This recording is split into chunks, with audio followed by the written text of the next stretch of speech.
Assalamualaikum warahmatullahi wabarakatuh. Perkenalkan, kami dari kelompok 2 Geografi akan mempresentasikan tentang Cina in Transition. Sebelum mempresentasikan, izinkan memperkenalkan diri. Dengan saya Giratana Yonto dari presensi 13. Saya Muhammad Araf Bersandi dari presensi 22. Saya Rizal nomor presensi 1. Saya Dewi Mariska nomor presensi 10. Saya Desti Margayu presensi 9. Saya Aisyah presensi 3.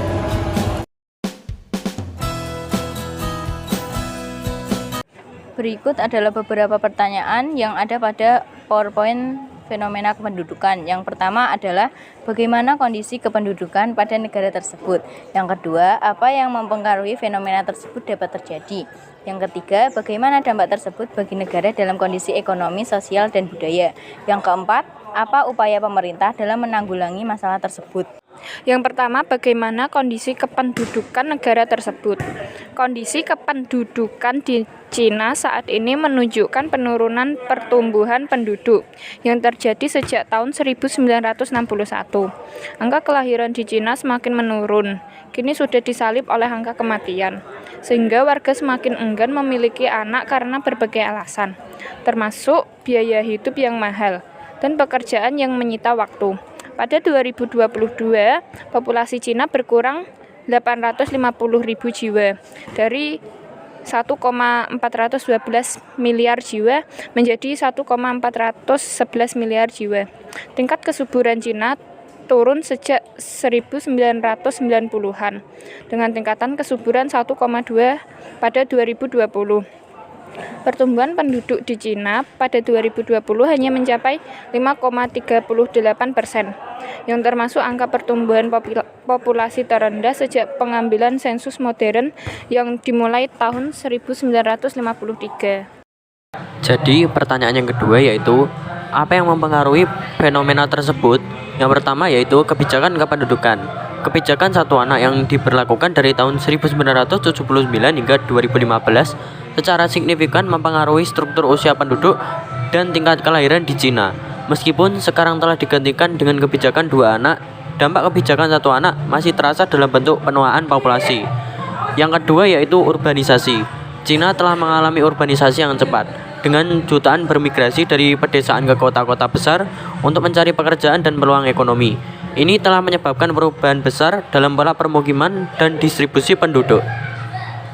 Yang ketiga yaitu perekonomian. Perubahan dalam struktur ekonomi Cina dari pertanian ke industri dan layanan telah mempengaruhi imigrasi internal dan pola kelahiran. Urbanisasi dan perubahan ekonomi seringkali terkait dengan penurunan tingkat kelahiran.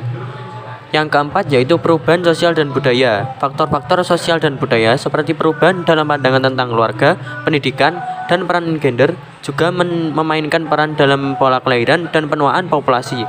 Yang terakhir yaitu kebijakan pemerintah. Kebijakan pemerintah dalam bidang kesehatan, pendidikan, dan kesejahteraan juga mempengaruhi demografi. Misalnya, upaya untuk meningkatkan akses terhadap pelayanan kesehatan dan pendidikan dapat mempengaruhi tingkat kelahiran dan harapan hidup. Bagaimana dampak tersebut bagi negara dalam kondisi ekonomi, sosial, dan budaya? Yang pertama adalah dampak ekonomi. Dampak ekonomi transisi Cina telah mengubah negara tersebut dari ekonomi yang didasarkan pada pertanian menjadi salah satu kekuatan ekonomi terbesar di dunia. Reformasi ekonomi yang dimulai pada tahun 1978 telah membawa pertumbuhan ekonomi yang cepat, industrialisasi, dan peningkatan standar hidup. Namun juga ada tantangan seperti ketimpangan ekonomi antara wilayah perkotaan dan pedesaan serta masalah berkelanjutan lingkungan. Ada dampak sosial. Perubahan sosial yang signifikan telah terjadi selama transisi Cina, termasuk migrasi massal dari pedesaan ke kota-kota besar, pertumbuhan kelas menengah yang kuat, dan peningkatan akses pendidikan dan perawatan kesehatan.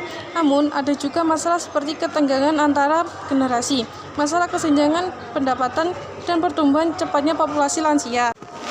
Dampak budaya. Transisi Cina telah mengaruhi budaya secara signifikan, terbuka terhadap pengaruh luar. Cina telah mengalami perkembangan dalam industri hiburan, teknologi informasi, dan seni budaya. Namun ada juga upaya keras dari pemerintah untuk mempertahankan budaya tradisional Cina sambil mengadopsi unsur-unsur modern. Secara keseluruhan, transisi Cina telah membawa dampak yang kompleks dan beragam, dan tantangan dan peluang yang terus berkembang dalam berbagai aspek kehidupan negara tersebut. Upaya pemerintah dalam mengatasi fenomena tersebut. Upaya pemerintah dalam menanggulangi masalah Cina dalam transisi melibatkan diplomasi yang kuat, kebijakan ekonomi yang berkelanjutan, serta strategi politik yang cermat dalam menghadapi perubahan sosial, ekonomi, dan politik di Cina. Ini termasuk memperkuat hubungan diplomatik dengan Cina, mempromosikan dialog dan kerjasama multilateral, serta memantau dan menyesuaikan kebijakan ekonomi dan perdagangan sesuai dengan perkembangan di Cina.